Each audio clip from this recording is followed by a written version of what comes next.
Hey, this is Mike from the Run Testers, and this is our running review of the Samsung Galaxy Watch 5.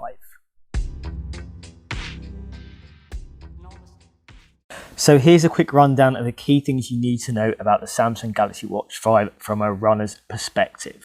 Pricing for the Galaxy Watch 5 starts at £269 or $299, with both Bluetooth and LTE editions available for both watches. Like the Galaxy Watch 4, there's 40mm and 44mm case sizes, and those are still aluminium cases, with the new addition of sapphire crystal displays to offer better protection against scratches.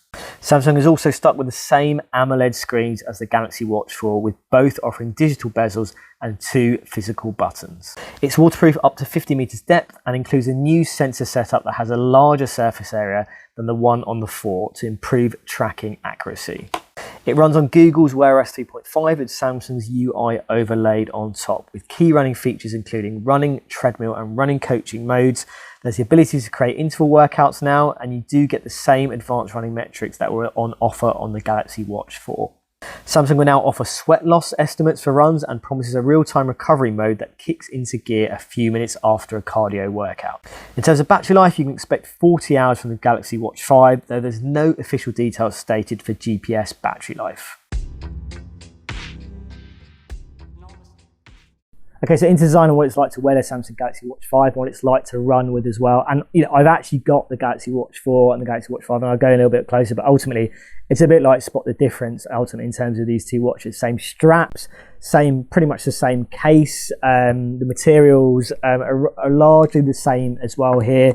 I think the big changes here really is that Samsung has put a sapphire crystal display as opposed to the Gorilla Glass one, so that's designed to offer a bit more protection, but the actual design language is very much similar. 2 physical buttons, a touchscreen display. It's the same size touchscreen display and resolution. You're getting 2 of the same size options, so I had the larger Galaxy Watch 5 option here as well. And I don't mind the design. I think it's kind of very minimalist. It's very simple, but actually feels very well built. It feels like a good weight. I think the screen is a good size as well. That screen can be set to always on as well, and obviously that is going to drain the battery life, and it does drain the battery life. So you do see a drop off, in terms of what you can expect in between charges. In terms of wearing it day to day, it's been absolutely fine. It's been fine to run with. I think it's a good size screen to view your data on as well.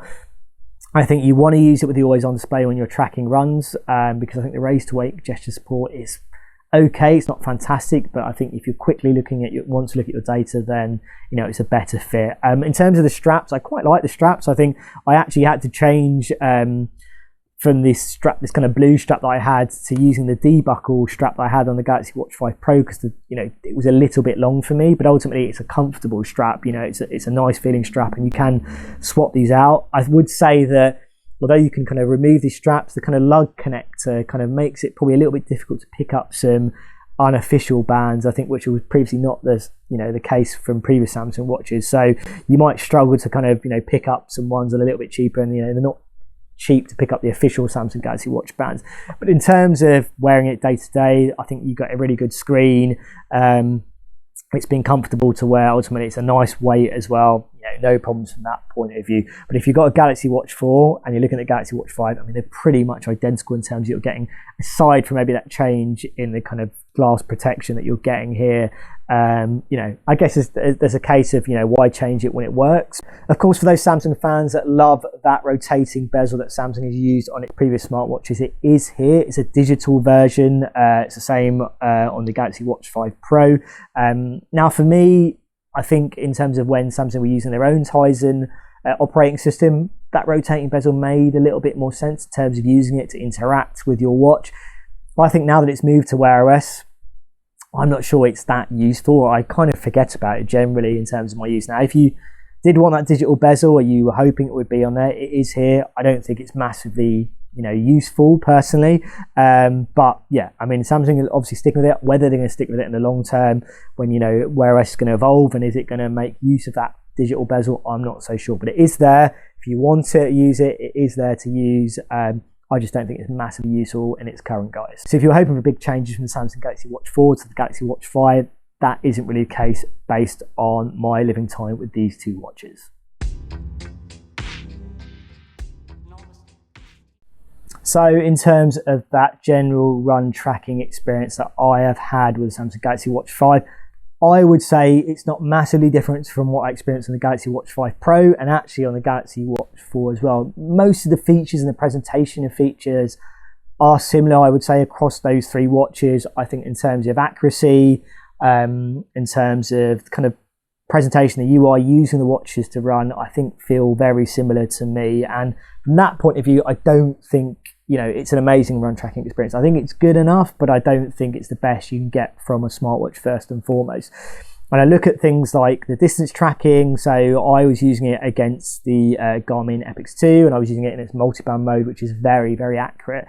On all of my runs, it was pretty much off in terms of that distance tracking. So it's not super, super accurate from that point of view. Things like heart rate monitoring, I think for steady pace runs, it was generally fine. When I went indoors and I did some treadmill running, the heart rate was very far off from a heart rate monitor chest strap. So I had the Garmin HRM Pro Plus paired to my Garmin. And then distance tracking indoors as well wasn't fantastic. It always takes a bit of time to calibrate those kind of runs, but it never really kind of improved. It was very far off in terms of my distance tracking against the Epix 2, which I've calibrated over time with my outdoor running to make sure it's nice and accurate from that point of view. In terms of other features, I think you're getting that kind of estimated sweat loss information. You are getting the kind of advanced running metrics as kind of color coded in terms of telling you what's good, bad in terms of your ground contact time, things like that, which are easy to understand, but it almost needs a little bit more context in terms of helping you improve your running kind of form and technique and things that might benefit your running from a bigger kind of point of view. You've got interval training here now. You can create interval workouts, which is good to see. Ultimately, you do have Samsung's kind of running kind of coach kind of element here as one of the modes, which looks to improve endurance, looks to improve speed. I think those features are okay. As I said in the Galaxy Watch 5 Pro, I kind of look at it in the same way that I look at Huawei's kind of running courses, their kind of training plans and training features there. I think their kind of features or their take on those features work a little bit nicer. I think in terms of Huawei and also Garmin as well, you're getting a little bit more in terms of analysis post-run as well. I think it feels a little bit more useful from that point of view. A note on heart rate monitoring as well, you're not able to pair an external heart rate monitor on here as well. I think, you potentially could do with the third-party apps. And I think the key thing here is the third-party apps here, where that's probably going to get you the best run tracking experience. I think the native apps aren't fantastic. You do have rebuilt apps for things like Strava, things like Commute, I think, things like Adidas Running as well. So, if you wanted to track your runs from this watch, I would advise in using those apps instead, and it's going to get you a little bit more in terms of that experience. But ultimately, I think the raw data, those sensors that are delivering the data and what the information that you're really relying on, I don't think are quite there or up there in terms of the other smartwatches that are out there. I would say overall my running experience has been okay, but I don't think it's been fantastic. It's also worth mentioning that the mapping and navigation features that are on the Galaxy Watch 5 Pro are not here on the Galaxy Watch 5. But again, those aren't designed or aimed at runners. It's really for cycling and hikers. So actually, you're not really missing out here. And technically, you could get those features from apps like Commute, but again, you're going to have to pay for that in the long run in terms of those features. So maybe Samsung will find a way to bring these features here as well to the Galaxy Watch 5, because watches from Huawei, even Amazfit, cheaper watches can offer that ability to upload routes and follow navigation, even if it's more simple kind of breadcrumb navigation, but it works pretty well based on my experience. So yeah, the run tracking experience is okay, not fantastic. I don't think it's a massive leap on from the Galaxy Watch 4. So if you've got that watch and you're looking at this from a run tracking experience, I don't think it's kind of massively improved based on my testing.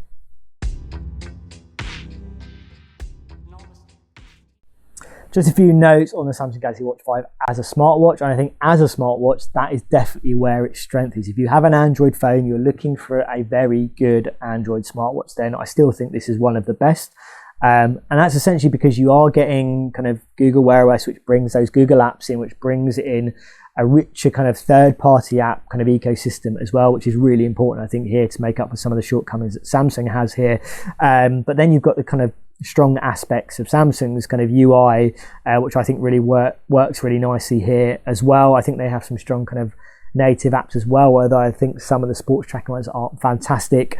And bringing in those Google apps, I think, is really important in creating a better kind of richer kind of smartwatch experience. But I think things like notification support, music features like control, the music controls, the music player support, and the fact you can use it with third-party apps, things like pulling in kind of weather reports, like sending messages, making calls. If you want LTE, that's there. That's there. There's options for the Galaxy Watch 5 and the Galaxy Watch 5 Pro as well. It's going to cost you a little bit more, but if you want that functionality, you do have that there. So from a smartwatch experience, I think it's very, very strong, and I think that would be a key reason to go for this watch over other watches. So if you're looking for a smartwatch that can track runs and has, it works and performs as a very good smartwatch, and it's almost kind of, I would say, on parity with what you get on the Apple Watch. Maybe not quite there, but it's definitely the closest for Android users, and that would be a reason to go for it. And yeah, my experience of using it as a smartwatch has been very, very good overall. And yeah, I definitely think it's one of the best options for Android users, if not the best at the moment. So in terms of battery life you can expect from the Galaxy Watch 5, I don't think it's a massive leap on what we got on the Galaxy Watch 4. In fact, I think it's pretty similar in terms of what you can expect day to day, and also when you're tracking runs and using GPS. Now, Samsung is quoting kind of 40 hours. The Galaxy Watch 5 Pro is 80 hours, so that's 3 days as opposed to 2 days on the Galaxy Watch 5. Now, I would say I was probably getting comfortably a day and a half. Then you've got those power saving features that kind of push you a little bit longer and maybe eke out to 2 days, but ultimately you have to be a little bit more careful about what features you're using. Now, in terms of the GPS kind of drop off, now I would say it was, well, in my runs for an hour's worth of running, it was kind of a 10% drop off. It would say, you're getting about 10 hours of GPS battery life. Now, if you're using it with the always on display, that's going to be less. That's what I found ultimately. So it's not fantastic GPS battery numbers based on my testing. And it's very similar to the drop off that I experienced on the Galaxy Watch 4 as well. So if you're looking at the Watch 5 Pro, the Watch 5, you're wondering which is going to get you a little bit more battery, I would say the Watch 5 Pro. But again, if you use the always on display there as well, that is going to have an impact. And I think you'd want to, in terms of the experience of using these watches. Now, you do get some fast charging support. So Samsung has changed to a USB-C kind of cable now. So now you can benefit from quicker charging. So you can get that kind of battery life up and running again when it does run out. But ultimately, I think if you're wondering what kind of battery life you're getting here, I would say around 2 days, which isn't a massive improvement in the or not really an improvement in the Galaxy Watch 4. And then, yeah, the drop off in terms of GPS battery life, yeah, from my testing, it's about 10 hours. So not fantastic when you consider cheaper watches can get you much more in terms of GPS battery life. So yeah, battery life, okay, not fantastic. Definitely better performers out there. So my verdict on the Samsung Galaxy Watch 5 in terms of being a good smartwatch for runners to track their runs, I would say, I'm pretty much going to echo what I said with the Samsung Galaxy Watch 5 Pro, which is that the core sports tracking experience isn't fantastic. I think it's okay. I just don't think it's the best that's out there.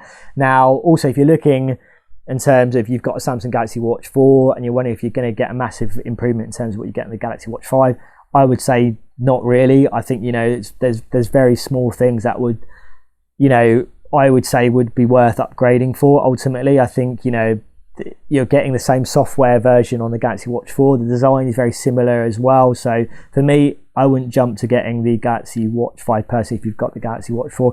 In terms of looking at the other smartwatches that are out there for Android users, because obviously this is an Android-only smartwatch, as I said, with the Watch 5 Pro, I think you're looking at things like the Huawei Watch GT3, the GT Runner, the Garmin Venue 2. I think you can look at things like the Amazfit T-Rex 2. I've also got the Amazfit GT4 in at the moment, which has a lot of the features that the T-Rex 2 has. It has that kind of sleeker look as well. So that's something you've looked for on a smartwatch, then that's potentially going to be an option for you as well in terms of getting a better sports tracking experience. I think the Amazfit is better core tracking, and in terms of performance, I think in terms of the Huawei, I think richer analysis, the ability to pair external heart rate monitors to it as well. I think the accuracy is a bit of a step up in terms of what you get on the Samsung. And Garmin, it's a Garmin watch, you're getting that core great kind of run tracking experience on a Garmin watch. You're getting that color display if you want it.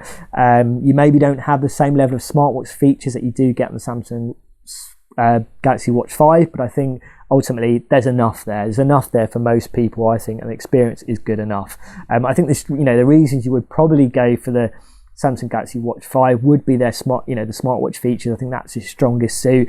I think fitness and health tracking is very strong here as well. But ultimately, in terms of the running performance, in terms of what you get, in terms of that run tracking, there are definitely better options out there. And if it was my money, I would be picking one of those watches instead. I think you can still get something in terms of that, design, in terms of that performance, in terms of the battery life as well. So yeah, that's my take on the Samsung Galaxy Watch 5.